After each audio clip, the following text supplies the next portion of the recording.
I said, hey, everybody, it's your host, Felipe Meliso, and you're listening to the Total Basis Podcast. And with me, as always, is Austin Spiro. Austin, how you doing this evening?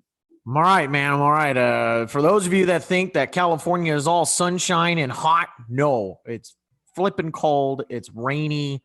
Today has been a really fun day. But we established you live up in the high desert, don't you? That is very true. Yes. All right. Well, I'm in Illinois, and it was cold this morning, and I get out and I go warm up the car for my baby, and it's not even that cold outside. So I don't know what gives. It's hot and it's cold and it's yes and it's no and it's in and it's out. It's up and it's down. How did the rest of that song go? It's black and it's white. Anyway, we are here to talk about the one of my favorite leagues of all time, literally, because I've been on a part of it for the last 20 years now.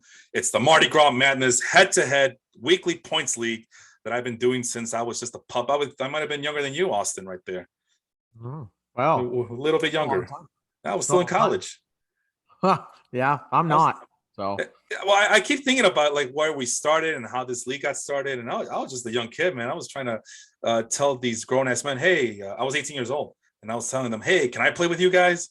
So, and this is back when it was not a safe and not a good idea to be talking to strangers online.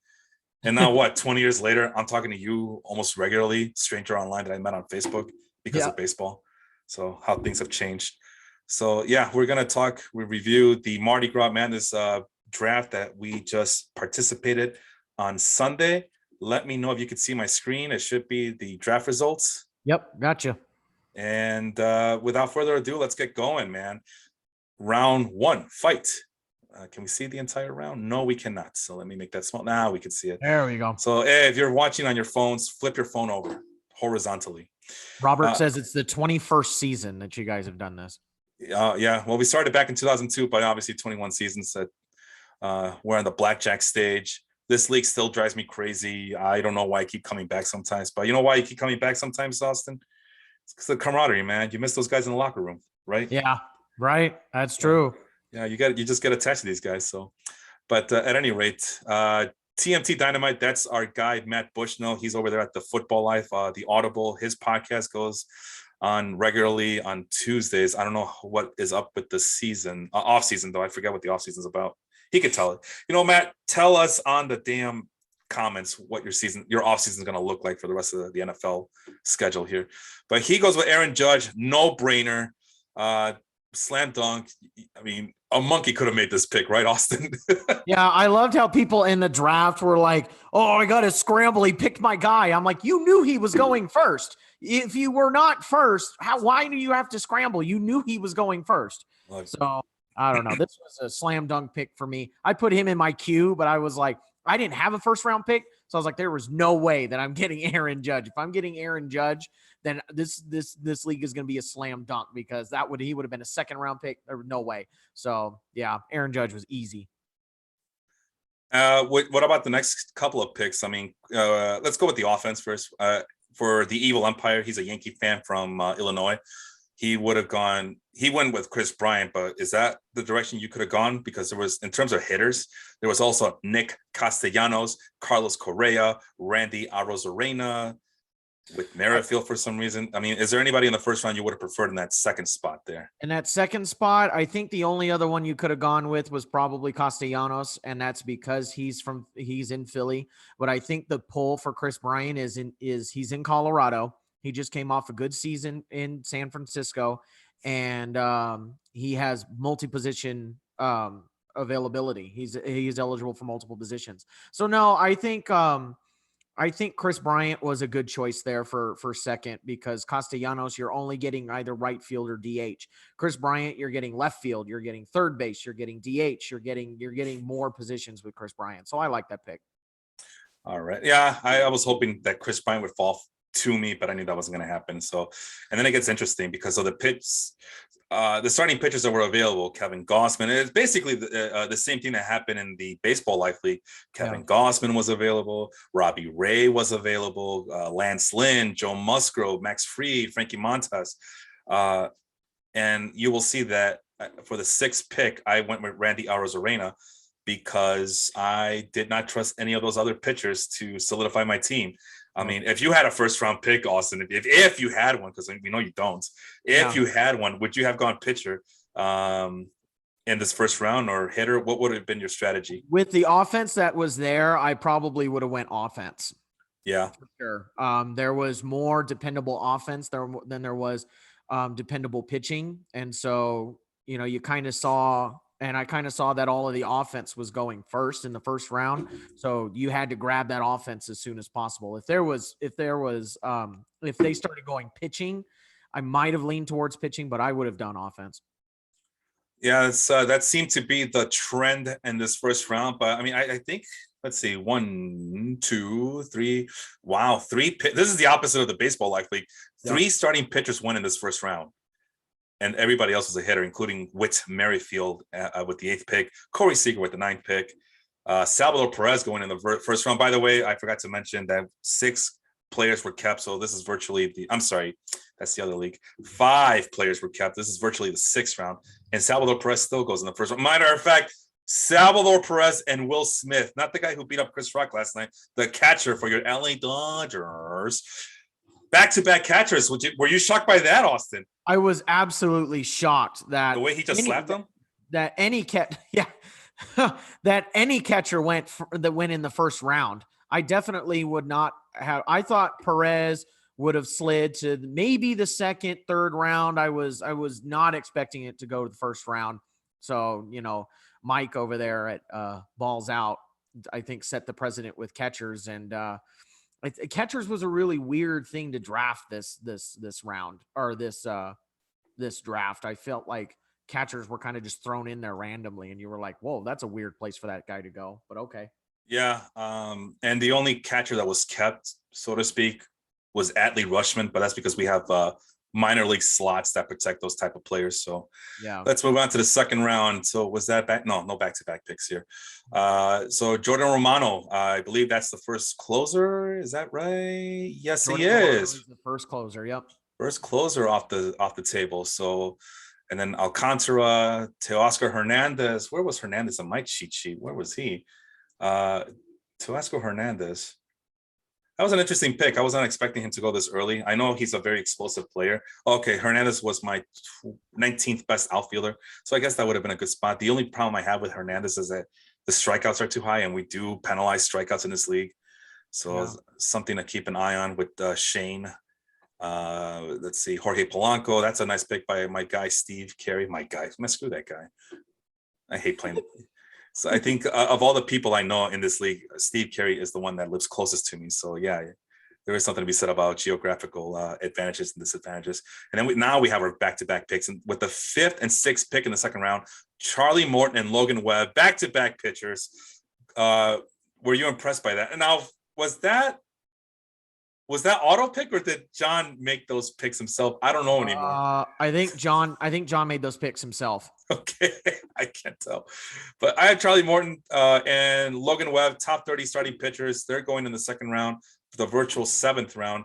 What do you think of those 2 selections right there? Logan Webb, I like. Charlie Morton is a bit of a wild card, but I think for the fact that this is the virtual 7th round, I think Charlie Morton was a good pick there, especially since there wasn't as much dependable pitching. I mean, you saw I went with Sandy Alcantara for my first pick. I went with, pitching first, because once it got down to there, I knew that the pitchers were going to start getting turned on, and I needed another starter. So I think that's where John went. He decided with his back-to-back picks to solidify his rotation there a little more. Okay. Robert, who I believe he's friend. It's been a while. I think he is friends with John. He actually does know him. He says that he always targets the Atlanta pitchers. So I remember that being a topic of discussion. That was a topic of discussion yesterday. Yeah. No, you're right. Running joke as well, because I was laughing too. Robert's also saying, our commissioner saying that Will Smith might have been an accident. Although, I don't know, man. I saw the Oscars. It didn't look like an accident to me, man. I think he really wanted to hurt Chris Rock. TNT Dynamite, my guy Matt Bushnell goes with Ketel Marte. That was interesting as well. I was not expecting Ketel Marte to go this early, especially with other outfielders like JD Martinez being available. Who else went by? Joey Gallo. Yeah, I would rather take Ketel Marte over Joey Gallo. Ketel Marte over Christian Yelich. Yeah, probably. But anyway, let's go back to the second round. So yeah, I don't know what would you have. Oh wait, you went with JD Martinez, but if Ketel Marte was there, would you have gone with Ketel Marte instead? I don't know, because I was battling with either going with Marte or with Tommy Edman, because they both have the same positional, or have relatively the same positional eligibility. I needed power. So I needed hitters, period. So I don't think I would have went with Ketel Marte at that pick. I think I would have went with JD Martinez. If I remember correctly, that was my next pickup, was JD Martinez. Okay, well, that's good strategy. Good. Always have a backup plan, so to speak. I'm reading some of the comments. Dave pretty much. We're not there yet. Never mind. I'll wait, because I didn't have a second round pick, so I have no picks to talk about.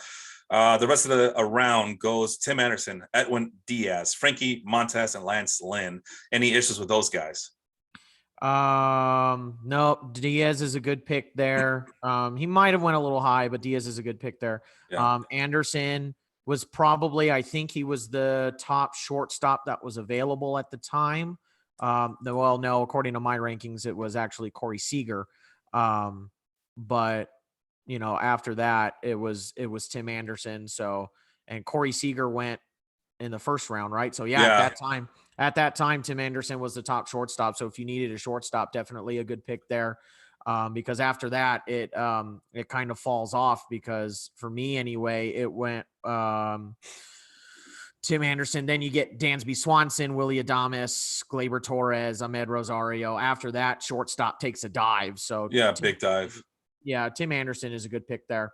Montes is a good pick there too. I like that one. All right, so pretty much everybody's going safe. Everybody's making decent picks here.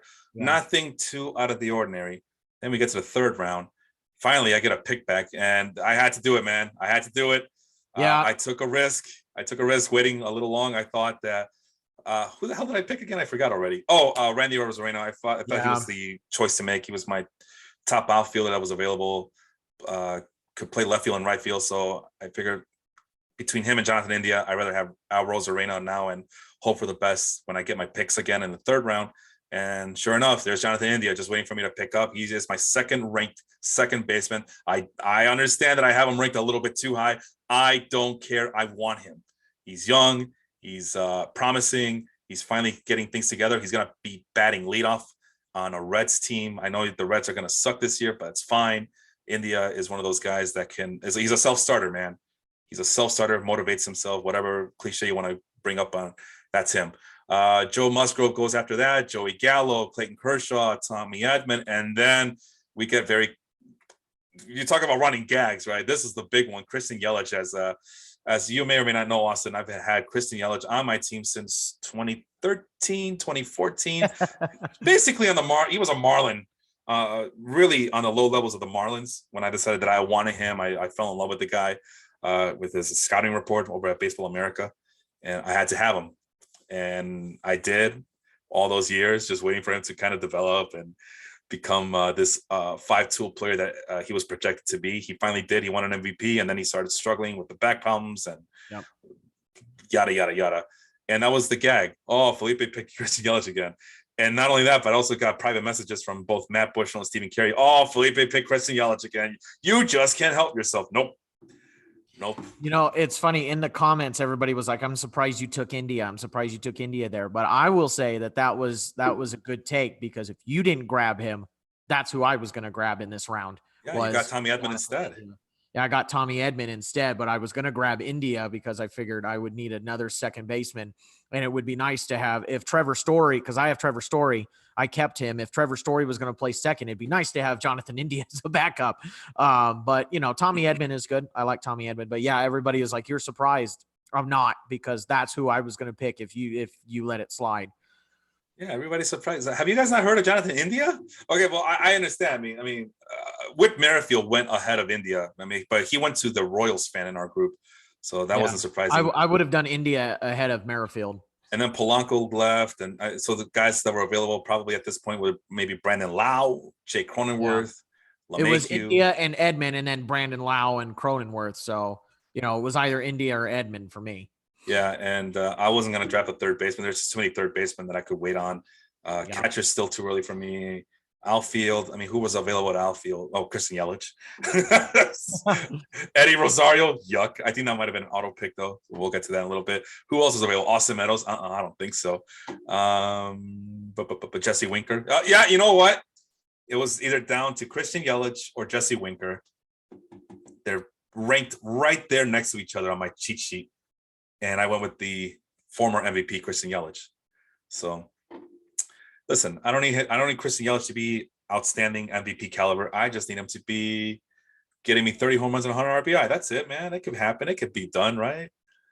Not asking for much. At least that's better than having Javier Baez, right? Nobody went after Mike for picking Javier Baez and with the next pick in the 7th pick. I thought that was a terrible pick. I like Javier Baez. I think he could adjust fairly well. I also don't like Javier Baez, so that could be my bias. But what Baez is going to lack in home runs is going to make up for it in doubles, right? And maybe he's going to get 9 triples this year, probably, and he's going to strike out 190 times. Yep. So it's going to, some of those extra base hits are going to offset, but that's fine. It's a very explosive player. And then all hell breaks loose. This is the part of the draft where, like, oh, great. Every goddamn year this happens over at CBS. I don't know why, but every year, I think for the exception of maybe 1 or 2 drafts, every year our draft just stalls at random portions of the night. And this is pretty sad because Johnny had like a lot of early round picks and he couldn't figure out what was wrong with his computer. So he just said, screw. So bad for him. No, I don't feel bad. Screw that guy. I'm joking. But yeah, he gets Adam Wainwright and Raisel Iglesias. I mean, those are still pretty decent picks. I don't know if those are the picks he would have made. He definitely needs some hitters after going pitching heavy and, but anyway, Robert goes with Blake Trinan, which is a really excellent pick. I have to tip my hat to the guy. Eddie Rosario, I think that's another auto pick here from Johnny. Yeah. And then we finished the 3rd round because, of course, we have a White Sox fan, the biggest White Sox fan I know, Matt Bushnell, goes with Jose Abreu. So I don't know if you noticed this, Austin, but every player that Matt Bushnell has been trying to keep over the last couple of years has been cursed. Gleyber Torres started to suck when he became a keeper. Yohan Moncada started to suck when he became Matt Bushnell's keeper. Fernando Tatis can't stay healthy when he became Matt Bushnell's keeper. Who's the guy? Oh my God, Andrew Vaughn just got hurt with a hip pointer recently. He was kept by Matt Bushnell. Luis Robert missed a lot of time last year because of Matt Bushnell. Eloy Jimenez missed a lot of time because of Matt Bushnell. Not that I'm mad or anything as a White Sox fan here, wearing all blue today. But so that means Jose Abreu is he's going to be out for the entirety of the year with an elbow injury or something. We'll see. Round 4. Johnny goes to Yu Darvish, so yet another pitcher selected by the computer. So I guess now's the time to point out, Austin, according to CBS Sports' third-party vendor that they use to help with the draft grades, Johnny's going to win the championship this year, despite the fact that the computer made all those picks for him. Yeah, I bet, because it just picked the top, whoever was at the top at the every time he came around. So I'm sure it says he's gonna win. But like Yu Darvish, I don't like Yu Darvish there. I would have gone with Manoah. I was actually really upset that Manoah left. I was like, damn it! I thought I was gonna be able to let it slide for another round or two, but nope. Not the case. But yeah, I would have went Manoah or Ian Anderson there. I would have went with somebody other than Yu Darvish there. So I think the computer got it wrong. Well, whatever the case, he stuck with him. I mean, he has a really good pitching staff. We'll give him that. And in a points league, pitching is king. But I've seen teams win with just hitting alone. I've made playoffs with just my hitting carrying me all the way through. Yeah. With no pitching, and then I've had other teams with what I thought was really good pitching stink up the joint. So we'll see. It seems to be, as my guy Primo would say, it just comes down to luck at that point, right? So we'll see what happens. Oh boy, Alek Manoah going to Tim's team, which is not surprising. Tim likes those young players. I liked Manoah, so I think this was a good pick. I was kind of hoping he'd slide to round 5, but didn't work. Oh well. All right. What else is here? Oh, they're blaming Mike for Johnny's computer problems. So maybe, maybe it was a Ukrainian Russian hacker that got into Johnny's computer. Oh, this is the round where you got mad.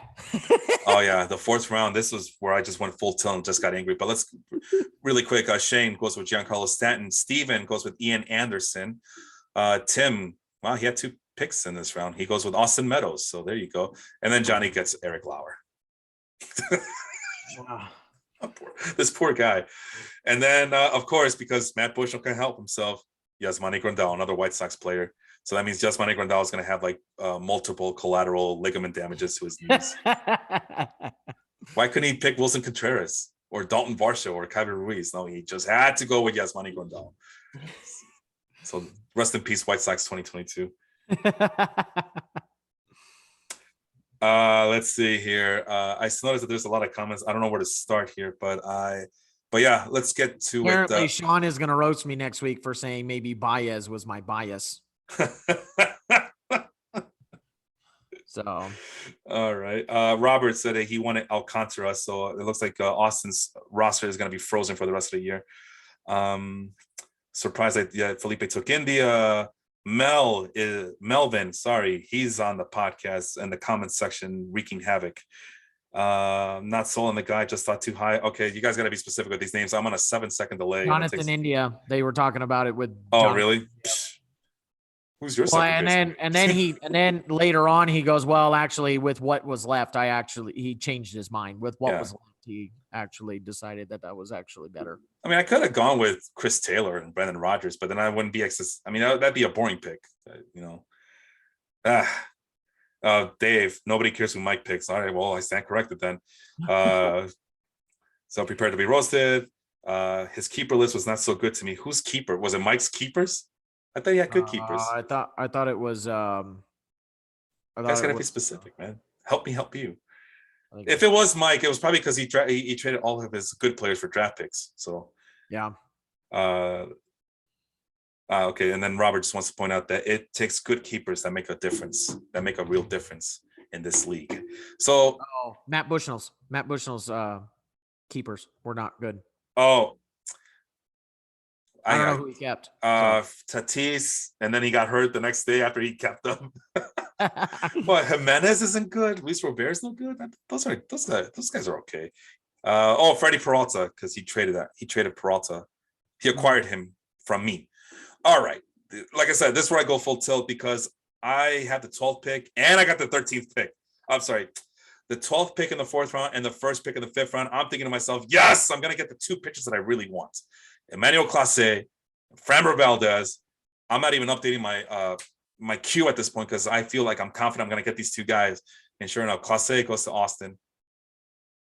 And Framber Valdez goes to the Houston Astros fan in Robert. Lots of Houston Astros fan. I don't know if you gathered that from last night's draft. I think there's 3 of them in this league. Oh, wow. Okay. Oh, yeah. Forgot to tell you. Sorry. I was looking at like 4 different screens at the same time. So I was trying to keep up with the chat. I was trying to keep up with the spreadsheet. I was trying to keep up with the draft itself. So, like I said, the 4th round is my Waterloo. This is where I went crazy and I went full tilt. You ever see Phil Hellmuth at the World Series of Poker? That was me. Or on Sunday's show when we did the Baseball Life recap, when James picked Dalton Varsho before I anticipated anyone else would get him. That was me with these 2 picks. It just came, fuck, if I only had Emmanuel Clase and Framber Valdez, my team would be so much better right now. So that was not good. But a sandwich between Clase and Valdez, Houston Steelers, Steven's team, or the other Steven, we'll go, he needs a different name. We'll just go with Houston. Houston picks Jesse Winker. So that's not bad. So far, I don't have too many issues with a lot of these picks. Carlos Rodon goes to the Yankees fan in Illinois. Juan, his name is Juan, by the way. And so I got stuck with Shane McClanahan, who was like, whatever. You know what? At this point, screw the cheat sheet, screw everything. I'm just going to get upside and just go off the script. You know how NFL teams go 15 plays on that first drive or the first 15 plays on the first, whatever the hell that's called, in the first quarter, second quarter. Yeah, I basically never made it to 15 plays and I just threw away my cheat sheet and I just said, all right, who is going to give me the most upside? Because I am so pissed right now. So I got Shane McClanahan. And of course, who's going to give me the most upside? And right here, Alex Verdugo. Wrong. It would have been Cody Bellinger if things fall his way this year. But I decided to go safe with Alex Verdugo. At least Verdugo qualifies at all outfield positions, right? Yeah, Verdugo qualifies, and I would say that Bellinger be better pick if the shift was banned this year, but that's next year. So I would expect to see Cody Bellinger's ADP go up next year.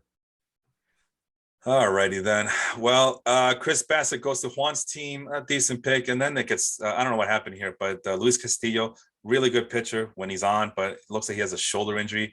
Not sure if Shane got the memo. I know Shane's going through some off the field stuff. I hope he gets a speedy recovery, if you know what I mean. But I don't know if he missed the memo. He's questionable to start the season. Luis Castillo is because of a shoulder injury. I mean, Austin, would you have gone with Luis Castillo in this spot or some of the other pitchers that went after him? The next pitchers on my board was Trevor Rogers and then Eduardo Rodriguez, I believe. So if Trevor Rogers slid down a couple picks, that's who I was going to grab. Yeah, this is the fifth round where I kept adding really good starting pitchers to my my queue to complement Shane McClanahan because I like McClanahan's upside. What I don't like is that the Rays are going to have to baby him to get his arm strength up. But I couldn't help with the upside. And right, like I said, I'm going full Phil Humuth here at the World Series of Poker. So I add Trevor Rogers, he's gone. Eduardo Rodriguez, he's gone. And I'm like, oh my God, who has access to my goddamn cheat sheets is what I want to know. So I am, besides you, man, besides you. Well, Matt Bushnell also has them. That's what I get for sharing my secrets with everybody, right?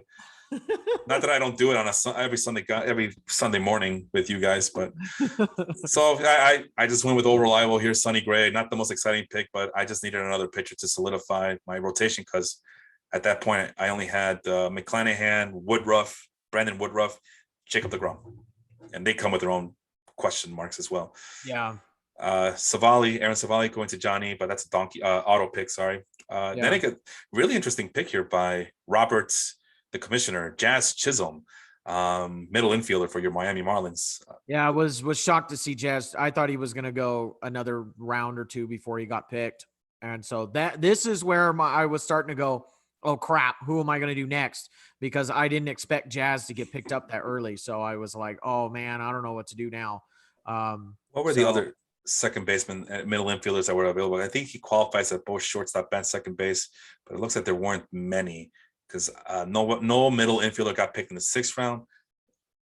Brandon Lau. Lau was next. Yeah. Brandon Lau or Jazz Chisholm.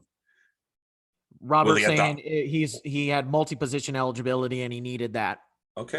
I can get jiggy with that. I'm all right with that. Was this gonna be a Will Smith show today? What's going on? I guess. All right, let's see. So JT Rimulto finally gets drafted, but he's the third catcher off the board. Which is I think that's a massive drop, especially where he went. That's a massitive drop for JT Realmuto. I just wasn't ready to draft a catcher then. I was like, I'm gonna wait on catcher because I think I waited a little too long, but well, I mean, I agree with you. I think I was comfortable with the idea that listen, if Varsho or Kyber Ruiz or even Alejandro Kirk are still available, I think I'll be fine. Yeah. So we'll see what happens with you haven't selected your catcher yet, right? Is that what you're saying at this point? At this point, I had not selected my catcher, and I was the same as you. I'm like, I'm going to let Realmuto and Perez and all those guys go, and I'm going to get some other, because I'm not going to get the most upside with catcher. Yeah. So I'll just wait until I'm getting to the point where I'm a little uncomfortable, and then I'll get a catcher. So you went with Miles Straw in the next pick. Really good pick up there. I don't know how that's going to translate to a points league, but his on base percentage is pretty respectable, and he makes enough contact where he's not going to strike out a lot, so he's not going to cost you. So it's a nice safe floor, safe pick bases. There, and a stolen bases. So we get 2 points for those. Yeah. Mitch Haniger, if he's ever healthy, he could be a very productive guy in this league. Same thing with Anthony Rendon. I was surprised that Matt, the White Sox fan, went with Rendon and not with Yoan Moncada, because I believe Moncada was still available at this point. Let me double check. Yeah. Was he? Yeah. Oh God, 14th round. Yeah, Moncada has been dropping a lot in a lot of drafts. He's been Moncada in another draft that I did in a head-to-head categories league. He was my last pick. He was still available in the last round. Wow. So, How the mighty have fallen. Once the number one prospect in all the land. Now he's just going to White Sox fans. Steve Carey picked him up in the 14th round, the other White Sox fan in this group. On to the 6th round. Blake Snell, Giovanni Gallegos. That's a nice pickup there by Tim. yeah. He got back-to-back picks. Blake Snell and Giovanni Gallegos going to Tim's team in Kansas City. Texas Power Drinkers. That is Shane's team getting Tyler Mahle. That's a really good pickup. I was gonna pick him up in this round, but Shane beat me to it. So White Sox fans, they love Anthony Rizzo now that he's not with the Cubs anymore. He's a Yankee for the next couple of years. Scott Barlow, I missed the memo. I didn't realize that Tim picked them up, but 3 really good pitchers. Yeah. Well, I don't know about Blake Snell, but Blake Snell lives up to some of his potential. That might be a real game changer for him. But Scott Barlow was a really, really good pickup here. And I completely missed that he picked them. But of course he picked them because he's a Royals fan. Seth Beer is an auto pick, but it would have been great if Seth Beer was picked because of his last name. It would have been even better if it went to the Beer Belly Mashers. That just would have worked. Or the Texas Power Drinkers. Or the Texas Power Drinkers. Yeah. Matt's saying that he's second guessing Anthony Rendon. Like, yeah, well, that's what happens when you draft Anthony Rendon. I hope you picked up a backup. That's why I didn't draft Anthony Rendon, even as an Angels fan. I'm not sure what we're going to get out of him this year. So. Steven, my local White Sox fan here, is saying that with DH eligibility, he likes JT Realmuto, which, hey, I mean, that's the same reason we like some of these other guys like Salvador Perez, because he might DH some more this season. Yasmani Grandal might DH some more. So now we're getting that strategy in the National League with JT Realmuto. Who says that there's no strategy in the National League? Right? Been proven wrong right now. So what other comments we got here? Varsho has center field eligibility. I had him on my list. Yeah, I wanted Varsho in all my drafts. And no, you didn't get him in this one because I did not get him in this one. Because I did. Yeah, you did, right? Yeah, I was pissed off about that too. Not as pissed when James picked them in the Sunday league, but well, that's because he went like second. Well, we are in a two catcher league in the other one. So yeah. Let's see. So that's a good. Now I like the Varsho pick. I've been liking Varsho since last year, maybe 2 years ago. Logan Gilbert. Yeah, Logan Gilbert is my pick. So that's my backup plan to Tyler Mahle getting selected beforehand. So my consolation prize was Logan Gilbert. So hoping that the Mariners don't do no more 6-man rotations and that they just let this guy just go out there and throw every 5 days. Josh Bell, that's a really nice pick. I had him on my queue and then he disappeared. Josh Bell. Yeah, I was running out. That's my pick. I was running out of first base, or there was not very many first basemen left. I think it was him and Jared Walsh was left. And then after that, it was going to be it was him and Jared Walsh, and then after that, it was like, Nate Lau was still left, but then it that's low. That's low, man. Nate Lowe or whatever it is. But after that, like it was, if I knew if I didn't get Bell or Walsh at this point, or if I didn't get Bell at this point, I was going to have to wait for a first baseman, and I didn't want to wait for first baseman, so I picked up Bell. Yeah, I didn't realize, because I've been known to wait on first baseman, but I didn't realize how much of a luxury it is to get your first baseman out of the way. I did it in the Baseball Life League with Vladimir Guerrero being a keeper, and I did it in this league with Matt Olson. It's just such a load off your mind, just having that first baseman already locked up. Well, I also have Paul Goldschmidt. That's right. Yeah, I kept Paul Goldschmidt. So but I was targeting Bell. So it's nice to have Goldschmidt and Bell. Yeah. So. Moving on, Wilson Contreras, Justin Turner. Justin Turner was available for a very long time, and yes, he same was. thing. And the same thing happened in the Baseball Life League. And in the Baseball Life League, we not only have a third base position, but a corner infield position, and he took a while to get picked up, and it's the same instance here. So I know why, because he's a little bit older. This is a keeper league. Younger is always better, but this might be a move that pays off for Robert's team over in Texas. Evil Empire picks up Tyler O'Neill. That's not a bad pickup. Yeah. Matt Bushnell, I see that he's been listening to the podcast, because what do I keep saying about Houston Astros pitcher? You cannot go wrong with any starting pitcher. Yeah. with the And Houston. I was, but even though I was surprised that Luis Garcia went this because he, the mock drafts that I was doing and stuff, he was not even, if he was getting drafted, he was getting drafted in one of the last rounds. So Yeah. that was kind of a shock to me that he went, but that is a good pickup. I do like that. Yeah. I mean, if you're going for potential alone, it's a good pickup, but it is getting to that point of the draft where you're kind of just throwing out the cheat sheets and just looking for anything to your liking.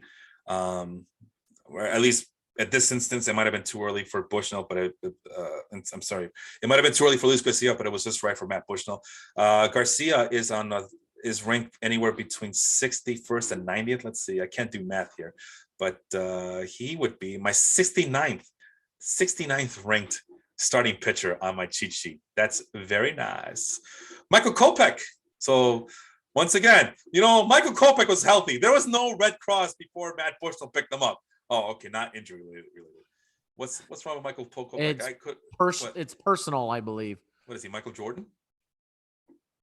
I believe it's personal. Personal matters. Personal. All right. Well, it's the same issues with Jordan Alvarez. All right, you're off the hook this time, Bushnell. But I swear, if something happens to Michael Kopech, I'm gonna be so mad at Bushnell. Not that I'm never mad at him now, but that's round 7. Steven Matz, nice safe pick there by Juan's Yankee Empire. Shaw Manaea, another safe pick. And then I don't know why is everybody so obsessed with Ryan Mountcastle. I don't get it. I don't either. I didn't like that pick. I mean, I get the power numbers. He plays at Camden Yards, although they're doing some configurations, so we don't know how that ballpark's going to play from here now. We could take a look at other DH first baseman. Famio Reyes was available. Really good pickup by Steve right there. Yeah. Who else is there at first base? Let's move on. Yuli Gurriel. I don't know. Yuli Gurriel or Ryan Mountcastle. You tell me. Yeah, I don't know. Yuli Gurriel, he'll give you a batting average. He'll give you some hits, but I don't know. I don't know on that one. I feel like that one's kind of a wash. Who did I have? Let's see here. Ryan Mountcastle is my 16th best first baseman. He qualifies at left field according to my cheat sheet. So, who are we talking about? Oh, Gurriel. Yuli Gurriel disappeared from my cheat sheet. Oh, there he is. 19th ranked. So I guess it would have been the coin toss. Yeah, but I had Mountcastle 17th and I had Gurriel 19th. And you also had, and Famio Reyes is my 3rd best DH, but I don't know. I think Famio Reyes could have been the high upside guy there. Also available were guys like Luke Voigt and Alex Kirilloff. I don't know, just Ryan Mountcastle, just the high strikeouts, the low on base percentage. It just, I don't know, man. I just don't feel like that stuff translates well, but we'll see. CJ Krone was also available. I know Krone is hurt, but it's a concussion. I was going to say it's just a concussion, but we know those concussions are very murky. But if he's healthy, I mean, watch out. I mean, he's in Colorado. Yeah. Anyway, let's go back. What round? Oh, the 7th round. Yeah. Let's quickly move along, and I think we're gonna go speed. We're gonna go speed it up a little bit as we move on. Dalton Varsho, there it is. That's probably the pick of the night so far. As everybody's talking about it. Luis Severino going. So wow, that's pretty damn risky even for Matt. Severino. I mean, if it works out, it works out. But he's been struggling in spring, and I was gonna queue him up. And then I saw that he's been struggling. And forget it. I don't need this in my life. Yeah. Mike picking up Balls Out. I'm sorry. His team name is Balls Out. But he's taking a risk with Jack Flaherty. He's willing to wait until May 16th. So to see if his shoulder feels better. Brandon Lau, that's a hell of a steal there for. That's a steal. I'm okay with Brandon Lau there. I already commended Steve for the Famio Reyes pick. And Shane, well, if it works out for Shane, Cody Bellinger might be a thing this season. If it works out. I mean, Cody Bellinger is still pretty ranked high on my cheat sheet for sure. And I was considering picking him up before I settle on Alex Verdugo. But Bellinger might be a something here. And then Cal Quantrill. We already talked about Cal Quantrill ad nauseum in the other podcast. Is it the last name? Is it because his dad used to pitch? Is that why people love him so much? I don't know. I don't understand the Cal Quantrill love. I mean, waiver wire maybe, but I'm not drafting him. Yeah, I can't even find him on my sheet. Where the hell did he go? I just saw him. Oh, okay, there he is. So 61 plus 25, that puts him 80? 86. Yeah, 86 best pitcher available. with plenty of guys in the ranked 30 versus 60 still available in this draft. So, and Willie Adames, I know that Matt Bushnell loves Willie Adames, so he picked him up. It served him well last season, and that's going to be his placeholder while Fernando Tatis gets healthy. So that's not too bad. Yeah. Justin Verlander, 8th round. I'm okay with that. Yeah. Andrew Haney. If he goes back to Justin Verlander of old, that's a steal. So of all the starting pitchers on this list, we've got Verlander, Andrew Haney, Ranger Suarez, Mike Clevenger, starting pitchers, I should say. Kyle Gibson. Oh, Kyle Gibson. Who's the worst? Is it Haney or Gibson or somebody else? Haney. Yeah, right. I watched a start the other day, or Heaney come out of the bullpen, and he got hammered. Oh my God, he got hammered. It was a Walker Buehler start. Walker Buehler pitched 4 innings, gave up like 1 run or something like that. Andrew Heaney went a third of an inning, gave up 6 hits and 5 runs. I was like, and so I'm like, and I remember out loud, I was like, who in the hell is drafting Andrew Heaney? There are so many other good pitchers. Who the hell? I don't know. Well, the answer is Tim from Kansas City. He's drafting him. Yeah, nice. Okay, all right, Tim. I want to like Andrew Heaney. I have him ranked ahead of Cal Quantrill on the same cheat sheet. So, technically, according to my cheat sheet, Tim just had a steal because he went ahead. Even though he's ranked ahead of Cal Quantrill, he was able to get him a round later. So, but I want to like him. I really do. But I want to like him too because he's a former Angel. But let's face it here, he sucks. Carey, Haney might not even make it out of the rotation this year. And Matt Bushnell liking the Kopech pick. To him, it was just a flyer, and he's ramping things up in spring training. Primo, right field wall in Camden Yards is moving a lot further back this year. Oh, well, if it's right field, doesn't matter for Ryan Mountcastle. So yeah. The other thing about Kopech, Matt Bushnell says, is you got to trust the stuff. Okay, well, I want to trust that he's healthy. That's all I want to know. So we talked about Yuli Gurriel. Mike Yastrzemski here. Well, Tim had a lot of draft picks in this round. I just realized that he had 3, and I guess Yuli Gurriel was the best pick because Yastrzemski. I would like Yastrzemski, and I think you saw that he's on my second tier of outfielders. But that Giants team is just going to be full of platoons, and Yastrzemski is part of that platoon system. Yeah. So not a big fan, especially considering the other hitters that were available. Josh Donaldson. I would rather have Josh Donaldson over Yaz. Jake Cronenworth. We talked about Robert picking a middle infielder because of multiple eligibility. Jake Cronenworth, I had him queued up just for that same reason in this around this time, and Houston took him right there. Taylor Rogers. I didn't realize that Taylor Rogers was gone. That was kind of sneaky, the way that Juan was able to snatch him up. So good job on him. The only thing I don't trust about Taylor Rogers, of course, is that we don't know what the hell the Twins are doing with their relief pitching situation. I was going to say he's on the Twins, so that bullpen is a mess, and you don't know how many games they're going to win. So how many save opportunities is he really going to have? Yeah. Listen, if they go a traditional format, I think Rogers can easily get 30 saves, even on a crappy team. Crappy teams need a closer too. So the other questionable relief pitcher was Drew Steckenrider from the Texas Power Drinkers. I would have gone Rogers over Steckenrider. Yeah, same on my end. But the Mariners are going to do the same thing. So these guys are banking that their closer, that the relief pitchers that they pick are going to keep the job for the respective Major League Baseball teams. So everybody's gone. All the guys that I wanted are gone. So okay, now's the time for me to pick a catcher, Tyler Stevenson. I thought about it over and over again in the Baseball Life League. Maybe instead of Wilson Contreras, I should have drafted Tyler Stevenson. Oh, well, I got him in this league. I like the batting average potential and the high on base percentage potential. Yeah. So hopefully it works out. Oh, I go back-to-back picks here. And all my favorite pitchers are gone. So now I'm stuck getting Nathan Eovaldi, who compared to everybody else that was available, he might be the healthiest, which is saying something. Might be healthier than Hyun-Jin Ryu. Might be healthier than Pablo Lopez. Lopez, man, I want to like Lopez too. There's something about him that I don't like. I mean, I had him queued up just in case. Yeah. But there's something going on with him that I can't quite put my finger on it. But if he just, is able to show the same control he's shown the last few years or so, it might not matter. But I just have a bad feeling about him for this upcoming season. So right. Herman Marquez. Oh, come on.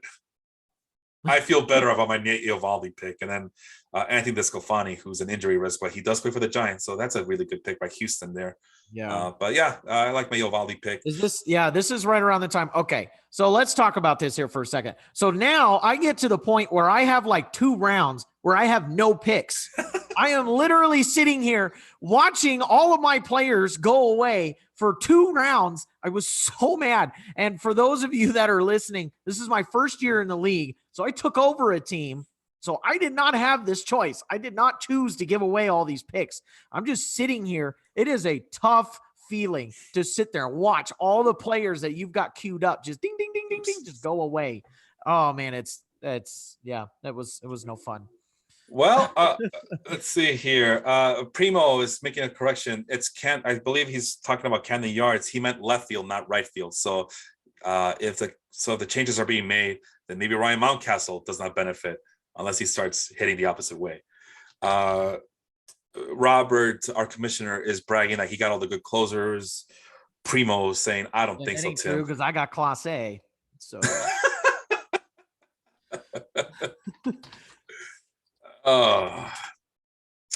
Seiza Suzuki going to Primo. That's a really good pick there. I like that one. I'm not sure about Suzuki. I don't trust. If you've been looking at the players from the Asian market that come over to the United States, usually if they are good, it takes them a year or 2. So I'm not sure I like the Suzuki pick here. Well, I do. I think in the 9th round, a guy who plays like, I mean, it says right field here. I think he qualifies at center field. I thought. Let me see. Oh, right field. I thought he was at center field. Oops. Well, regardless, I mean, you're at the 9th round. You're not asking too much from him at this point. If he can get you 15, like home runs and stolen bases, that's a win.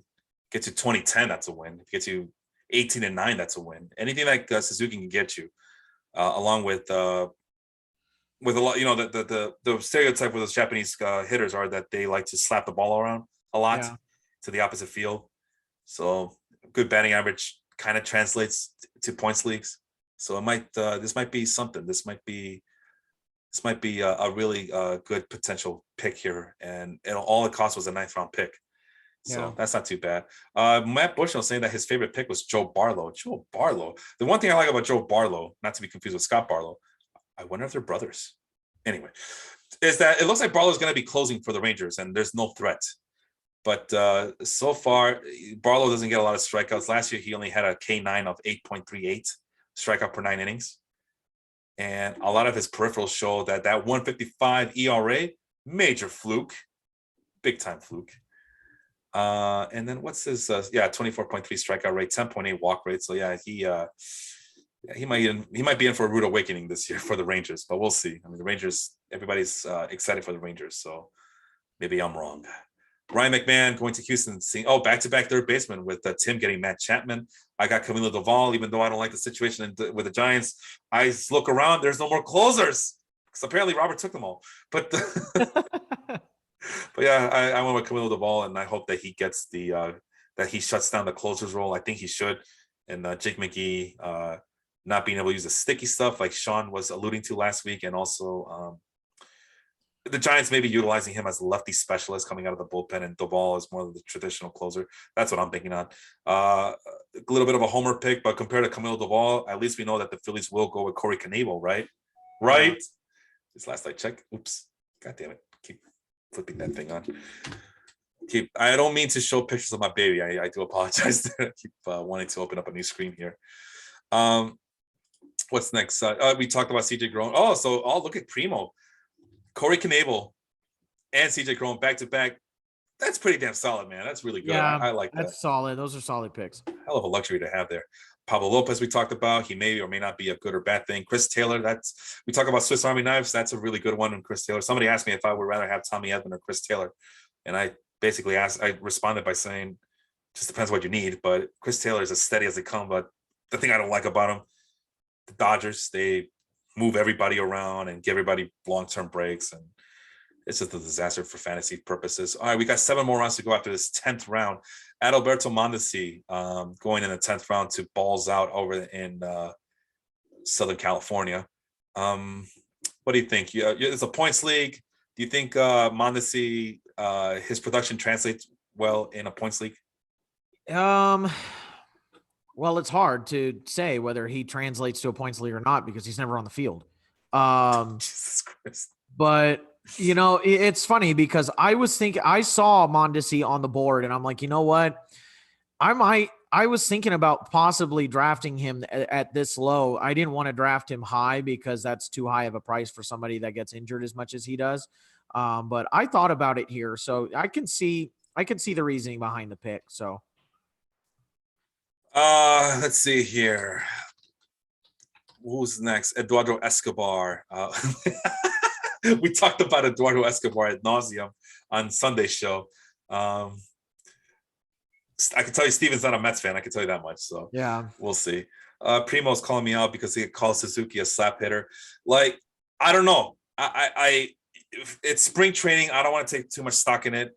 Whatever he did in Japan, we all know that Major League Baseball has been known to come kind of humble these guys a little bit. I'm just saying, if at the very worst he's just a slap hitter, I mean, that's a win if he can, translate that into a good batting average. According to Fangraphs depth chart, projections, they have him listed, even Steamer too. So let's just go with Steamer projections.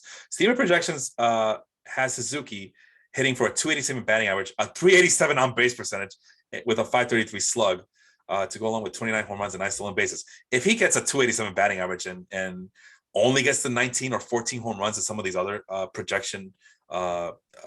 these other projections have him as, that's not too shabby. 19 home runs with a 280 batting average. Come on. That's what I mean. I'm just talking about even at the lowest floor in terms of the home run power, that's still pretty damn good because he's going to get you batting average, which means he's going to get you singles. And even at a 4, let's say he gets a 450 slugging percentage, that's a lot of doubles too. So that's why I like that pick, assuming that the home run power doesn't translate to the big leagues. I mean, 29 home runs from a Japanese player coming into his rookie season. But you know what? 30 home runs for a rookie in general is lofty expectations. Imagine one that's coming from another country. So, hey, as a Cubs fan, I don't care. Let him hit the 30 home runs. I'd be good with that too. Zach Gallen, people keep giving him chances, and all he does is get hurt. Gallen, questionable for the start of the season with a shoulder injury, so I stayed away. Lourdes Gurriel goes to Steven's team. Kyber Ruiz, we talked about him going to Primo's team. So, yes. I was gonna pick him in this round. I was so mad. I meant to ask, why are you insisting on getting 2 catchers in this league, in a points league like this? With the fact that catchers don't play as often as everybody else, I feel like I needed another catcher to get as many points as I can from that position. So I was really hoping to get Kybert Ruiz, but it didn't work. And then I was hoping to get Mitch Garver. That didn't work either because Mitch Garver went next. So I was like, God damn it.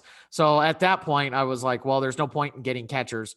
So I mean, you see I went down a little bit. Oh, that was the next thing. So this is where I was like, screw it. Cause I had Kybert Ruiz and I was like, okay, I'll get Mitch Garver. And then he went away and I was like, well, shit. Well, I guess I'll get Badu then. Cause Badu fell quite a bit down. And then Badu gets picked next. So I'm like, son of a bitch, why? So, I started looking at my roster and went, well, I need another starting pitcher to fill out my roster. So, and the next best starting pitcher was John Gray. So I went with John Gray there. It's not too bad. Not the best, but it's not too bad. It's adequate enough. So, yeah, especially this late. And he's going to get the number 1 role in Texas. That might not be too bad for you. Yeah, it means he's going to get an extra start there, here and there. We do count for innings pitched, and no one's going to baby John Gray. I can tell you that much. Yeah. Kyle Hendricks going to Houston's team. Wow, how the mighty have fallen. Remember last year when people were giving me shit for drafting Kevin Gausman over Kyle Hendricks? Yeah. Well, look who was right all along. This guy right here. Don't doubt me, shitheads. Lance McCullers, that was a questionable pick. Yeah, because he's hurt. Yeah, he's hurt. But hey, listen, I think Mike drafted Jake Flaherty as well. Yeah. So it might work out. It might work out for him in the long run. Listen, man, injured players are nothing but minor league prospects. Yeah. Pretty much, right? Yeah. I guess that's true. You picked up former NBA player Matt Barnes. as your relief pitcher. Wow, that's pretty Yeah. risky. Yeah, he was another one. Again, I kind of looked around. I told you this. My weakness in a draft is I forget about my relief pitching. And that's what happened here. I was so busy trying to get, fill out my hitting lineup that I forgot that I needed relief pitching as well. So I looked around and went, oh crap, there isn't really any left. So I figured. Listen, man, you don't really need relief pitching. You just need your starting pitchers to go lights out and just get, 7 innings every single game to survive. That's all. You can do that, right? With your starting pitching. Yeah. All right. Championship. Here he comes. First season in there too. No, but after a while, I think after I got picked up Camilo Duvall, I just gave up on relief pitchers because that got to a point where every relief pitcher that I wanted, they were in competition with somebody else for the respective Major League Baseball team. So I went with Joe Ryan in the 10th round with the last pick of this 10th round. I talked about Joe Ryan. We talked about Joe Ryan ad nauseum throughout this offseason. So, what he lacks in strikeouts, he makes up for in decent craft and really good control. Marcus Stroman going to Mike's team, Marco Gonzalez. So we got 2 back-to-back soft tossing pitchers, relatively speaking. Tristan Casas, the prospect from the Red Sox, going to Tim's team. So now he's scrambling for some young talent. Houston going with Hunter Renfroe. You going with Dylan Carlson. That's an interesting pick. And I finally got my third baseman, Heimer Candelario, over Yoan Moncada, over Ke'Bryan Hayes. Who else was available at that time? So I just said, all right, you know what? I am not. Usually I let the rest of the league pick for me at this point. But you know what? I like Candelario in the Baseball Life League. I like him in this league as well. So we'll go with that. Marcell Ozuna. See, if I didn't have all these outfielders already set on my team, I probably would have picked Marcell Ozuna here too. And I think even Primo was going, hey, if you don't pick him, I'm picking him. And I honestly thought he meant Heimer Candelario, so I picked Candelario. No, but he meant Marcell Ozuna. So with my next pick, because I picked after him, I just went Jared Kelenic. So a couple of guys I couldn't give up on: Christian Yelich and Jared Kelenic. Yeah. So. Now that I look at it, Carlson was one that I was kind of debating, and I thought, do I go Kelenic? Do I go Ozuna? Now that I'm looking at it, I probably, if I had to do it again, I probably would go Kelenic over Carlson. But would you have gone with an enema or a colonic? Some of the comments here read some of these comments here. Primo's just letting you know that this is a weekly league, not a daily league. Oh, well. How much time do you have with us there, Austin? I have a few more minutes, about 10. All right, if you gotta go, you gotta go. I'll finish up. We're almost done here, but I just want to read the comments here. Carrie, now listen to this. I go 0 closers every year in this league, so you can follow his, follow his lead, whatever. But Robert wants to mention that the right closers, that's the key. Well, yeah, but you know what the problem here, Austin, is we talk about it all off season long. All these teams are gonna go with why have a 9th inning guy when you could just use your best relief pitcher to in your highest leverage situations? And I think a lot of these teams have picked up on it. That's why in our league, in our Baseball Life League, pick any relief pitcher, whatever relief pitcher, they're gonna get a reward. You're gonna reward your team. But in this league, if you don't get those saves, you're screwed. That's why we need to institute holds in this league once and for all. Damn it! And then Robert wants us to know that Marcell Ozuna effed him last year. Well, who told you to pick up someone with domestic violence issues, right? Should have known. You should have known that there was something going on. Do your homework next time. Jeez. Steven picks up Adolis Garcia, which I'm kind of hit or miss on this year. I like the counting stats potential. I don't like anything else about him. And he's also nearing his 30. So I'm always worried about guys who break out this late in their career. So we'll see if that works out for him. Is Adolis Garcia really 30 years old? I don't remember. No. I thought Wasn't he just a rookie last year? Yeah, but he's an old rookie. Yeah, he's gonna be 29. He's gonna be 29 this year. Oh, so. Wow, that's shocking. Okay. Yeah, John Means going to Shane's team. Brendan Rodgers going back to Primo's team. That's a really good pickup. I was targeting him, but I decided to hold off on. This is right when all of the people I was targeting was starting to go, and I was like, "Oh, this is where my cheat sheet goes out the window," and I just start picking whoever's the best and wherever I need to fill in my spots here. Okay, let's see here. Brendan Rodgers. Oh, we talked about Noah Syndergaard. So that's another Mike special. He's picking up another injured pitcher to round out his his team there. Let's see here. What else do we need? I got to take care of some things there. Austin, can you read off the rest of the names if you have time, please? Yeah. So in round 12 there, you had 2 auto picks there. Marcelo Mayer, which is actually, I guess, it's young talent, but not quite sure how that's going to go. And then Colton Wong goes next, who I think that was actually a pretty good pick. Pretty good pick there by the computer. I think Colton Wong is going to be kind of a sleeper. And then the Texas Power Drinkers go third and get Alejandro Kirk, another sleeper that I think is going to be pretty good. Mac Attack goes with Jesus Aguilar in the 4th pick of the 12th round. And then this is another guy I was going to start to target. And Shane Baz goes 5th in this round. Then you have Jesus Luzardo. Felipe goes with Houston pitcher Christian Javier. Yeah. And he was excited, but this whole time I was sitting here going, don't you do it. Don't you do it. He picked it up and went, yes. And then I picked up O'Neal Cruz. Oh yeah. No, I wanted to, but I thought better. Yeah. He was another one that I wanted to pick that I was targeting. And that was the round that I was going to target him. So, I knew you liked him and I was really scared that you were going to pick him up in this round. So, yeah.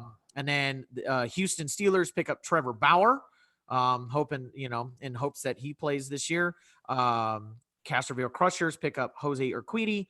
Then the Evil Empire picks up Tristan McKenzie. And then to round it out, the TMT Dynamite picks up relief pitcher Andrew Kittredge. Yeah. Man, some interesting picks here. I mean, it is late in the draft. We did 17 rounds. We're in the round 12th already. Shane Baz, I would have done it, but I don't know. He's saying that he's hurt with an elbow injury. So that was why I ultimately decided not to pick him up, because he's out till May.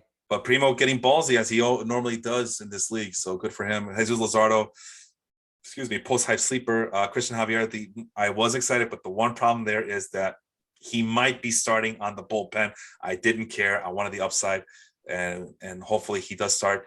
Jose Urquidy is another guy I like. Trevor Bauer. Oh God, you talk about risky as hell here. Expected to be out at least until April 17th. So we'll see. I really don't think he plays. I don't think so either. They got to make an example out of this guy, but we'll see. I mean, it's 50-50 as far as I'm concerned. Yeah. Or 54-45. And then the other 1% is just me drinking. Jose Urquidy, I like him as well. You can't go wrong with a Houston Astros starting pitcher. Tristan McKenzie from the Guardians, like you mentioned, and Andrew Kittredge. See, McKenzie's okay. I just his thin frame really concerns me. Normally I don't care about that, but it's clearly affected him. So I don't know if he needs to pound more burgers or drink more beers or more hot dogs, as John Kruk would say.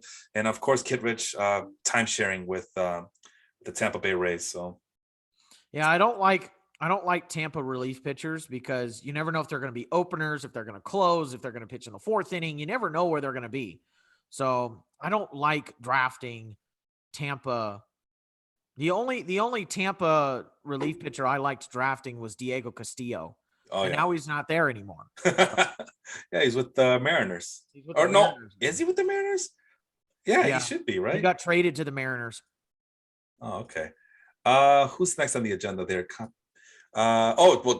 We stay with Matt Bush, and he got Joe Barlow. So interesting strategy with the closers there, knowing well that we were running out of relief pitchers. So Gary Sanchez. Now that he's no longer a Yankee fans want him. I think Gary Sanchez did not go to a Yankee fan in the Baseball Life League. So let me see here. What else we got? Jake Mcgee. We just talked about Jake Mcgee earlier in the show. Mike Zunino, Castroville. Was that his first catcher? I'm not sure.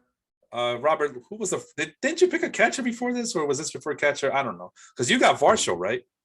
I got Varsho. Okay. Alex Guerra, that's a really good pick. I was thinking about it. I probably would have maybe gone here, but then Gleyber Torres was also available.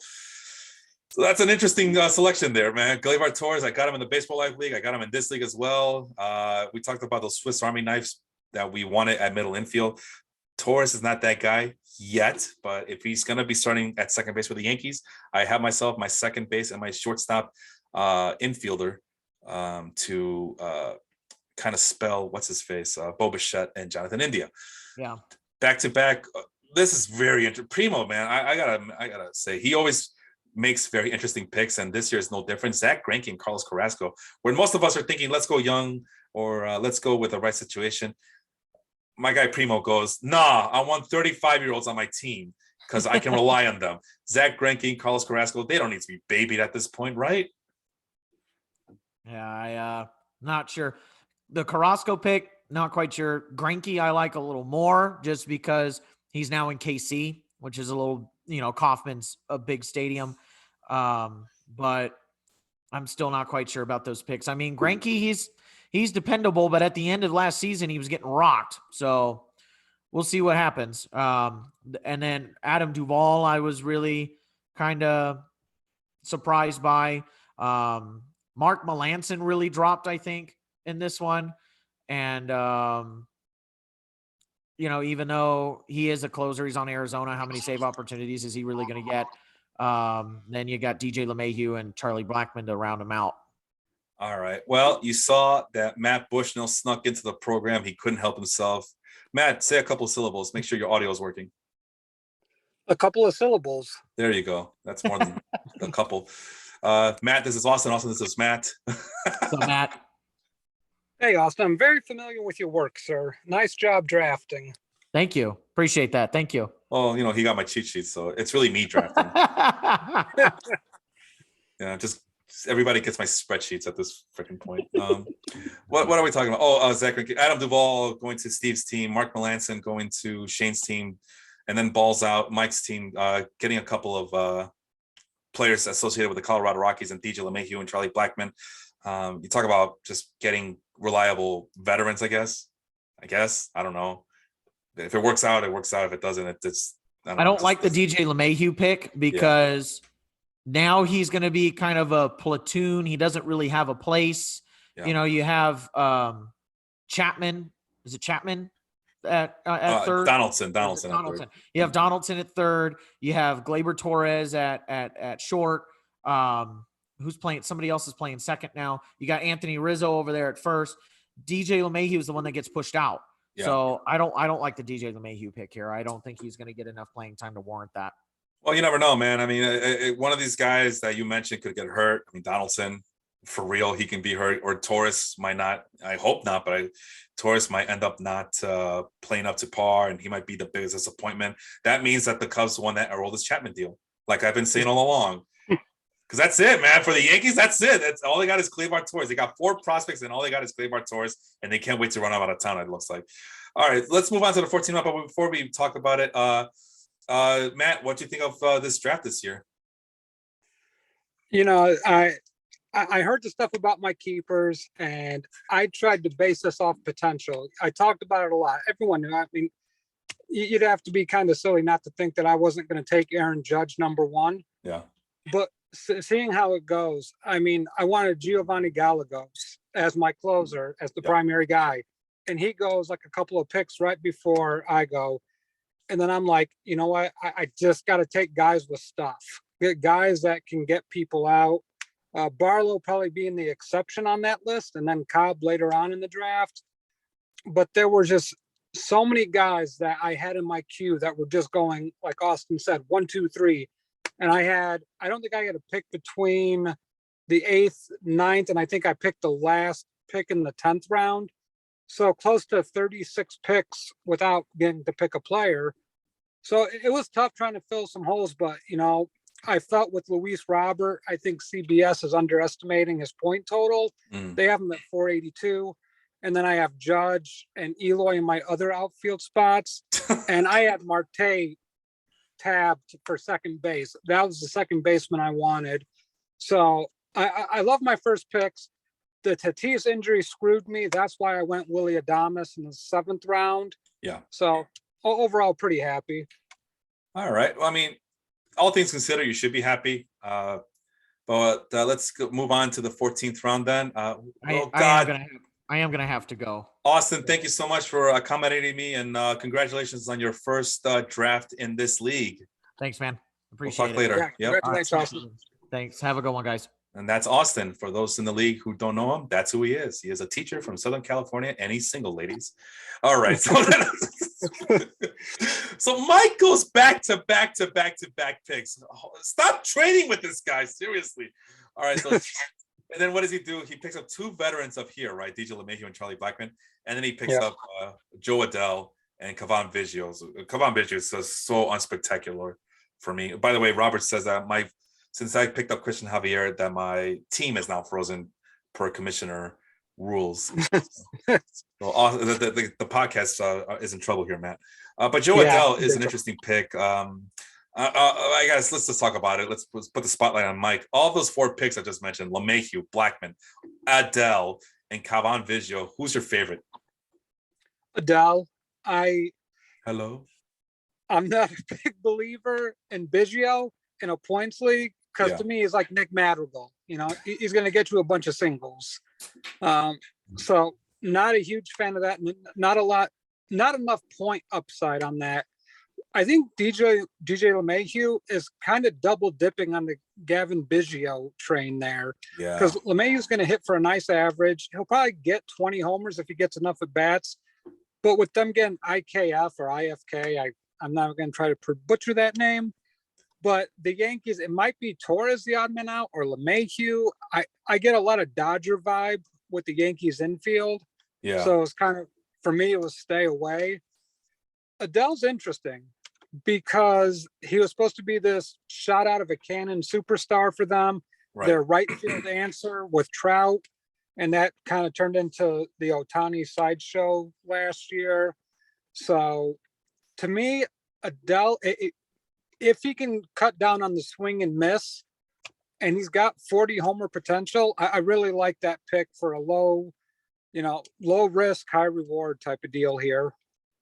Well, Adell is one of those guys I'm always going to have him on my radar, but outfield is so deep, and outfield prospects in general are so deep that he really gets lost in the shuffle. But Mike won't forget because he's an Angels fan, and he's always looking out for him. So let's move on.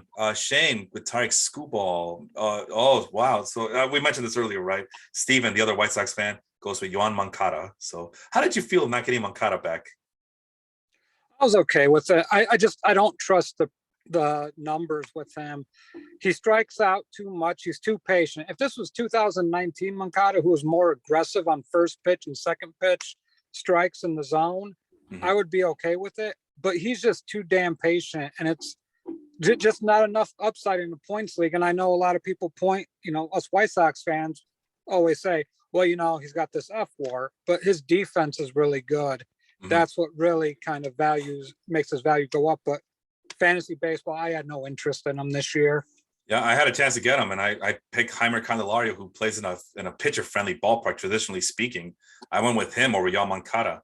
So it's really a case of the high the mighty have fallen. This guy was the number one prospect at one point in his life, and now he's someone that nobody wants to touch. He's in Brian Hayes territory at this point. By the way, Robert, Robert, I just want to point out that Robert says that those were 4 bad picks by Mike from Balls Out team right there. So not a fan, he says. Not a fan, thumbs down. But let's move on. Tanner Hook goes to Jersey. Primo snatching him up, and I believe everybody liked that pick when it was made. Johnny, that's another auto pick, so we're not going to criticize too much Brandon Nimmo. We talked about Brandon Nimmo because we have a Mets fan who is on this podcast regularly, except for today. Bailey Oper. So Bushnell, as you know, I love me some Minnesota Twins this year. So that once again, even in this league, I snatch up 3/5 of the Twins starting rotation, and I am good with that. What's next? Austin goes with Nate Lowe because my spreadsheets told him to get Nate Lowe. Zach Plesac, Lorenzo Cain, Mark Canha, and Alex Cobb. Man, I'm sorry, dude. I don't like any of these picks here outside of Nate Lowe, but Plesac, Cain, Canha, and Cobb. I guess I got to ask you, who's your favorite from this bottom barrel here? I have to go Plesac, I think, because I think there's a little bit of proof there. I mean, obviously I'm a little biased to Cobb just because he pitches in San Francisco. Yeah. But, I think Plesac pitching against the Royals, who, might have an improved lineup. They're it really depends on what happens with Bobby Witt Jr. Minnesota's lineup got worse this offseason and during the middle of last season with trading Nelson Cruz. So I'm not a big believer in that lineup. The Tigers with Baez, high strikeout guys with him and Badu. I do like Badu a lot because I drafted him, but just a lot of Ks there and a lot of free swingers. So I think Plesac will be able to eat in the AL Central a little bit. All right. Let's move on to the 15th round. We're almost there, Bushnell. We're almost there. So you go Alex Cobb, and then you went Brandon Belt, back-to-back Giants players. I was thinking Brandon Belt in the other league, but then at the last minute, I saw that he was platooning. Is that a concern for you for Brandon Belt? And he's also on the older side in a keeper league. Yeah, I mean, I've had Brandon Belt a couple of years off and on, usually picked him up. With having Andrew Vaughn and Jose Abreu, this is like a low risk buy for me, just because I don't want to see him in waivers right now. Right. So just having him as an available option in case I need it, especially with the day we drafted, Andrew Vaughn gets her hip pointer, and I'm like, I may have to get a backup second baseman because I was going to think Vaughn and Tatis are going on the IL on my roster.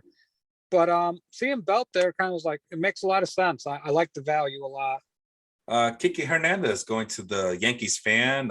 Chris Flexen going to Robert's team. That's not too bad. That's really nice. No, that's a good pick. Joey Votto. That's okay. And of course, because Austin has my spreadsheets, he picks up Drew Rasmussen, and I put him on my queue and just leaves. Gone from the queue. Jameson Tyone, not a fan. Thumbs down, Mike. Thumbs down. That's really bad. Yeah. I get the appeal, right? Former hotshot prospect from the Pittsburgh Pirates. Maybe one, and he plays on a decent team. He's going to get the wins, but he's also playing in a very hitter-friendly ballpark. It's like the more I look at him, the more I think about him, the less I want him on my team. So yeah, no, that's not a good pick there, Mike. Yeah, you take a look at the rosters he's going to be pitching against. I mean, the Blue Jays just pound the living hell out of the baseball. And then you also got the Red Sox with Story, Bogarts, JD Martinez. That's not going to be a fun lineup. And this guy, he struggles to stay in the strike zone. And if he stays in the strike zone, it gets hit hard. So not a huge fan of him. So yeah, I got command issues there. That's plaguing him. But yeah, it's a former Pirates prospect that does no good. Brandon Crawford, so another Giant. So this is where all the Giants players are getting picked up. But then again, it goes to Johnny. So that may have been an auto pick. I don't know. It was. Okay. Yeah. Primo getting Gregory Soto, which one of the rare primary closers, traditional closers that were still available. Unfortunately, he plays with the Tigers, and unfortunately, he's Gregory Soto. Yep. That's the joke. Last place team in that division. Well, either them or the no, it's going to be the Guardians. No, it's the Royals. Royals, just too many question marks. I like the Tigers this year. Not to do anything, just at least to be pesky, be a thorn on people's sides this year. But I just don't like Gregory Soto that way. Tony Gonsolin, nice pickup there. If Gonsolin can show that he still can throw with high heat and can show that his arm has strong enough to be a starting pitcher, so we'll see. Patrick Sandoval, that might be the pick of this round here. Patrick Sandoval is very underrated. So he might surprise some folks this year. The one thing I don't like about him is that he plays with the Angels, and the Angels have a 6-man rotation. Lou Trevino, another decent pickup, but it's the same issue I have with some of these other closers this late in the draft. Lacks strikeouts, and we don't know what the A's are going to do this year. They might trade him for a bucket of balls. I don't know. Pavin Smith, we talk about him. That's one of Sean, my usual podcast partner. That's Sean's one of his favorite players. But I don't know what he brings to the table, and especially in a points league, I just don't get it. I don't get the appeal. I mean, he's a doubles hitter with not any home run power, really. Yeah, pretty much. So, yeah, I just if I'm getting a corner infielder, whether it be third base or first base, I need some home runs being produced. Yeah, I agree with that sentiment. All right, so that's the 16th round. I swear to God, we're almost done. Balls out has back-to-back picks. I swear, stop trading to this guy. Golly. Josiah Gray and Emilio Pagan. So it's to the point where if you're gonna get a relief pitcher, you got to take a risk and see if some of these guys, end up what do you call it? end up closing for the respective teams. The Padres have a lot of depth at their bullpen, but that's not necessarily a good thing for fantasy purposes. And Josiah Gray, very unproven prospect. Well, not a prospect anymore, but very unproven pitcher. So he's about to go and pitch his first full season for the Nationals. We'll see if that gamble pays off, but that's a little bit too risky for me, even this late in the draft. Huascar Ynoa, I like him, but there's always something off about him that I don't like about him. So I let Shane get him in this portion of the draft. With Jared Walsh, that's a really good pickup by Steven. So that's like the umpteenth time I've said that about Steven. So he had a good draft. No, screw that guy. No, man, he had a really good draft. The goal was to shit on him, and he's just making me angry. You say Kikuchi, I say Kakachi. Primo. I hate that pick. I hate that. Yeah. Pick so Why? much. What's wrong with that pick? I just don't trust him. He pitched in a big ballpark in Seattle, right? And really, a high 3 ERA, especially out west, with not a whole lot of thumpers outside of the Astros. He got 19 games against the Astros. Now he's going to the AL East, pitching against the Yankees, Red Sox. I mean, the Rays are always, will put one on you in a hurry. And I think the Orioles are on the come up. I really like that Orioles lineup. So to me, I think he's going to get exposed. I see a high 4 ERA with this guy. All right. Yeah, I don't trust them either. I mean, it's good depth for the Blue Jays. But yeah, he's going from a cushy situation with Seattle, and now he's, like you said, it's like a Thunderdome every week over in Toronto. Robert Suarez. So look at Mike here. Goes Emilio Pagan and Robert Suarez. These are two guys that are going to fight for that closer's role in San Diego. So you know what that means. These are just throwaway picks. He's going to drop them, and then he's going to turn them into 2-start pitchers when the first week of the season starts. So maybe that's the secret. Yeah, well, I mean, if you're going to take that logic, then, I mean, obviously Craig Kimbrell's got to be on your radar for a guy to pick. Right. Because they have to trade him. I mean, this is not going to work with the White Sox. So you got to figure the Padres or the Dodgers, one of those teams will end up with Kimbrell, and that could change the closer situation for both teams. Yeah, a lot of things in the air. This lockout really messed up things from a fantasy perspective because now we're still trying to figure out who's going to close. And we had a good idea before the lockout was finally ended. Then once the lockout ended, finally we get these question marks that were not question marks about a month ago, 2 months ago. And now everybody's scrambling. Everybody's trying to figure out who's closing, who's not closing. And it's been very frustrated. Suddenly it got super thin, and shame on me for not spotting that situation right away. But at any rate, we move on to Travis d'Arnaud. He goes, again, why was he insisting on getting 2 catchers? He explained that still didn't make any sense why Austin went with 2 catchers. Anyway, let's move on. You know what they say, if you don't have 2, you have none. Boy, well, he'll learn. Young Austin will learn. Reed Detmers going to Houston's team, so that's not too bad. But I like that pick. Yeah, it's still a young prospect pitcher. Hard to trust those guys. Dansby Swanson going to Robert's team. Oh, Lord. Juan, the Yankees fan from Illinois. Tyler Glasnow. I don't know about that, man. Like, I know I'm with you, man. I thought about it too. He was on my list, but if a pitcher's going to be out for 1 to 2 weeks to start the season, that's one thing. But to be missing a large chunk of the first 8 weeks, I couldn't pull the trigger on it. Steven says he'll take my compliments. Okay. Yeah, compliment this. Go ahead. Well, no, I mean, I'm just iffy on Glass now. I mean, he's got the stuff, but Tampa, I mean, I don't know. I have to see if he ends up going somewhere else. I just don't know on him. All right. Yeah, even in a keeper league like this one, it doesn't make any sense. But I mean, Juan liked him enough to pick him up. So we'll see if it says September 1st. So we'll see if it actually happens. And then the last pick, Corey Kluber. I got to say that Corey Kluber, that was a really good pickup. I was thinking about him too in this stage of the draft. And it didn't work out for me, but it worked out for you. That's and with the Tampa Bay Rays getting Kluber and maybe reinvigorating him a little bit, that might be a real good steal. And then you can't help yourself, can you? Oscar Colas.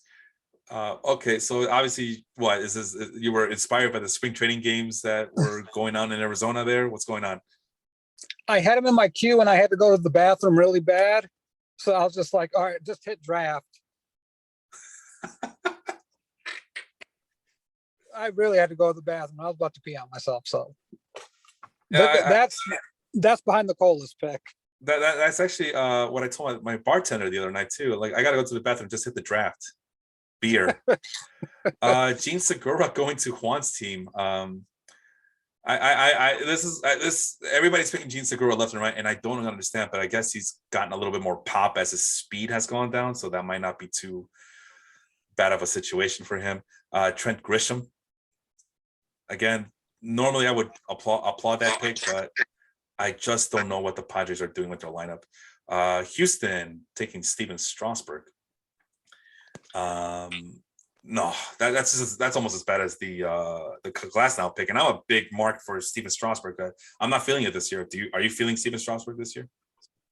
No, I think there's too many issues there with his arm, and I don't know if he comes back. I mean, if Corey Kluber can, maybe Strasburg can, but man, Washington wore that arm out pretty good. Robert says he's going to be drafting from the bathroom next year. Primo says that Byron Buxton is the MVP. Emphasis on MVP. No, MVP. In the bathroom. Yeah. You were going to say something about Buxton getting MVP or not getting MVP? What's going on? I mean, if Buxton can ever stay on the field, I mean, he's got the talent for it, but maybe he needs to spend less time in the bathroom and more time working out. Evan Longoria. So Austin was pretty happy about that pick, and then I just noticed that he has a finger injury, so he's questionable for the start of the season. But yeah, Longoria has kind of had some sort of renaissance going in San Francisco, so we'll see if it pays off for him. I go with Jordan Montgomery.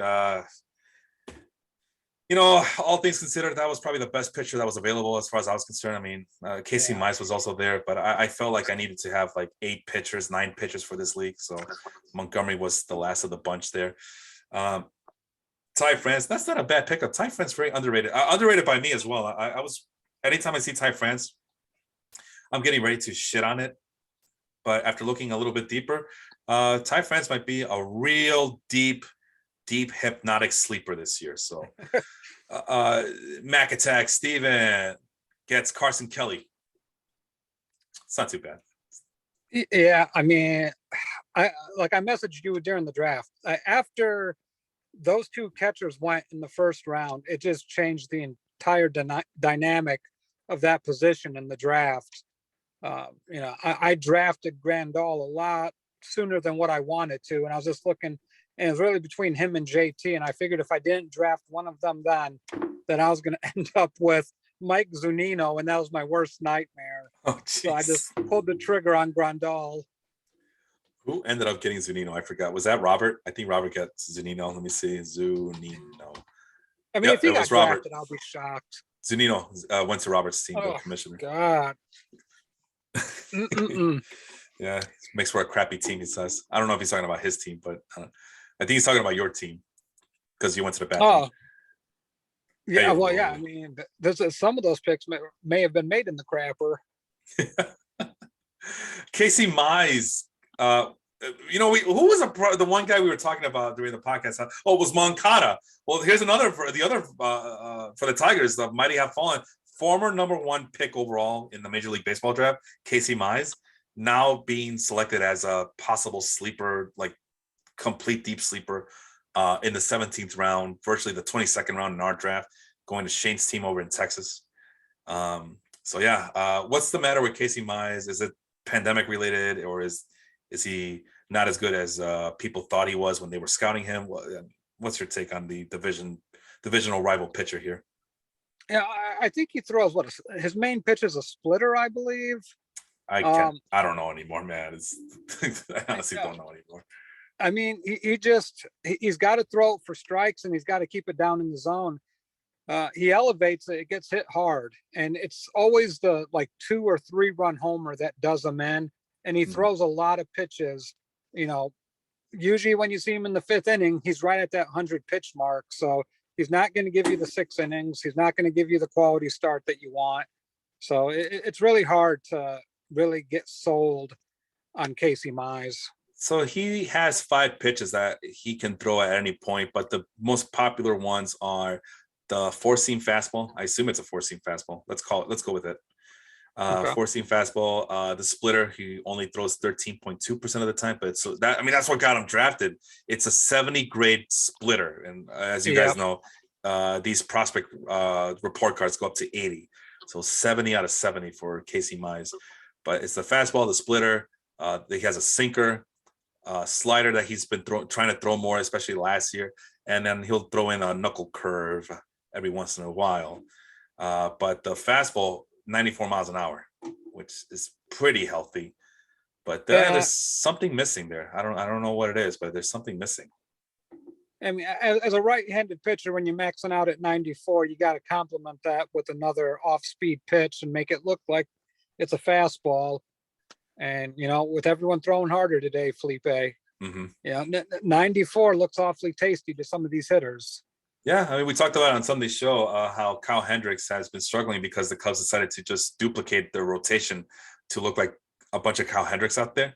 Well, it looks like Kyle Hendricks might have benefited from the high velo guys in that rotation, and then Kyle Hendricks with the low velocity, and then the next day they would come back with another high velo when the Cubs were at their absolute peak. So, so maybe that's what's going on with Casey Mize's pitches as well. So. Yeah, it's not like the old adage. You don't need me to tell you, but it's the old adage. It doesn't matter how hard you can throw it, but it's how hard and how slow you can throw it at any time and messing with the hitter's rhythm. Brendan Davis, that's a really good pick. Especially if the point is to go long term, really good pick by Tim, who struggled in this draft. He admitted to us on the draft that he didn't do any prep work, but I mean he definitely knows enough to get by and probably put up a serviceable team out there. And Brendan Davis, that's a really nice long-term selection there. And then Mr. Irrelevant, Randall Grichuk, the greatest Cardinals player that ever lived, according to some of our members here at the Baseball Life Facebook group. So not too shabby. So overall, I mean, I really not a lot of negatives, you know, especially compared to our Baseball Life league where apparently I hurt some feelings. I'm not going to mention names, but I might have hurt some feelings on that show. So I do apologize. But I am here to criticize. I'm not here to make any friends. I'm actually here to beat everybody else's ass. So whatever. You play to win the game, right, Bushnell? Yeah, I mean, I could break into my Mike Van Gundy rant. Mike Gundy, not Van Gundy. I'm thinking of the Van Gundy brothers. But no, Mike Gundy. I'm 40. Come after me. I'm a man. Yeah, He's that's just right. a kid. He's just a kid, right? No, James was a really good sport though on Sunday though. So he dished as good as he took. So I am thankful for him. I always like getting different perspectives on fantasy baseball drafts. So he appeared, but this is my team that I'm showing. I don't know why I'm showing, but you know what? I dreamt about this last night, and I could see championship banner coming my way in 2022 around October-ish, thereabouts. So I'm excited. So that was interesting. Matt, thank you for coming on and in relief of Austin. Austin had a prior engagement. Just everybody's just been so damn accommodating, even my wife. And I don't know if you guys heard my kid crying. I do apologize for that noise as well. But yeah, everybody's just been so accommodating for me to do this little podcast of mine and to review these drafts I'm involved in. So I do thank everybody for revolving the world around me, man. That's how I'm taking it, Matt. Everybody's revolving the world around me. Any final words from you, Matt? You know, I would just say this: if I'm gonna beat anybody this year, it's got to be you, Felipe. Good luck. After you beat our ass in fantasy football, this has to be my revenge. If I don't finish ahead of you this year, I don't know what I'll do in this league. I really don't. Man, if I'm losing to you in this league, I might just quit, man. I've done all I could. I did all the prep work. I did everything I could, all the adjustments I could make for this league to kind of survive and thrive. if this doesn't work, I don't know. I gotta figure out what else to do with my life, because this isn't it. But I all I could do is draft the players that I feel are gonna help me out in this league, and that I can go and be happy with. I'm happy with this squad. It could have been better, but at the same time, I did all I could to draft the best team I could, and I'm happy with it. I like Alex Verdugo. That's the guy I've been trying to draft in a lot of my leagues and a lot of my mock drafts, and just for whatever reason it doesn't work out. It worked out in this league. I got Christian Yelich back, Candelario, India. Got a really good infield, solid infield, nice young, solid infield here. Tyler Stevenson might be a game changer at catcher, especially if some of that stuff that he did last year pans out. So I do apologize. I don't mean to just go on and on about my team. I know there's other teams we could talk about, but at any rate, that's the show. Matt, where can they find you? Football Life, Facebook, Twitter. I don't even know my Twitter handle anymore. Your podcast, man. Plug your podcast. Yeah. Well, I got to plug myself first, but no, obviously my podcast, The Audible, and Football Life, myself and Randy Hammond, we're taking this week off. We'll be back next week on Tuesday, midday, and we're starting our draft preview stuff, our mock drafts, our picks. So be on the lookout for that. The NFL draft's right around the corner. Yeah, and that means, you know what that means? Time to start looking up prospects for the fantasy football draft so I can defend my crown. Yeah, absolutely. And we look forward to kicking your ass in that league this coming year as well. Yeah, cold. I've been half-fasting that league the last couple of years, and all I do is just run laps around you people. Come on, get out of here. No one's going to get to me. The last thing I'm going to say is, and it's true, I don't know what the hell's going on, but every person I pick gets hurt. Luis Robert, Eloy Jimenez, Vaughn, Grandal got hurt last year when he was on my team. My fantasy football team was ravaged by injuries. So if you're a Yankee fan, I would be really worried about Aaron Judge right now. Be very concerned. Yeah, Stephen Carey making fun of me because it's been 20 years, Felipe. What the hell? Yeah, this league has become my white whale, my Moby Dick. And yeah, so we'll see. Well, maybe this will be different, but I'm happy with this team. I like it. But yeah, stop picking White Sox players, please, Matt. Steven and I would appreciate it, so the White Sox have a chance to win a World Series this year. You know what? I'm going to keep on doing it until the curse is broken. Oh, Lord. All right. Well, hey, you guys heard it here first. Matt Bushnell does not want the White Sox to win a championship. So sorry. I tried. Yeah. Oh, yeah. All right. Well, that's the show. This is the Total Bases Podcast. Join us at the Baseball Live Facebook group. Thank you for everybody who chimed in on the comments section. And again, I thank Austin for tuning in. Thanks, Sean, for accommodating and being so helpful with these podcasts the last couple of years and humoring me. Like, hey, Sean, do you want to talk about these leagues that I'm in that you're not in? Like, sure, let's do it. And of course, Sean couldn't be here. He has personal matters to attend to. Hopefully we'll see him soon. Austin, thank you. Matt, thank you. I am Felipe. We'll be back on Sunday morning right here at the Baseball Live Facebook group. Take care, everybody.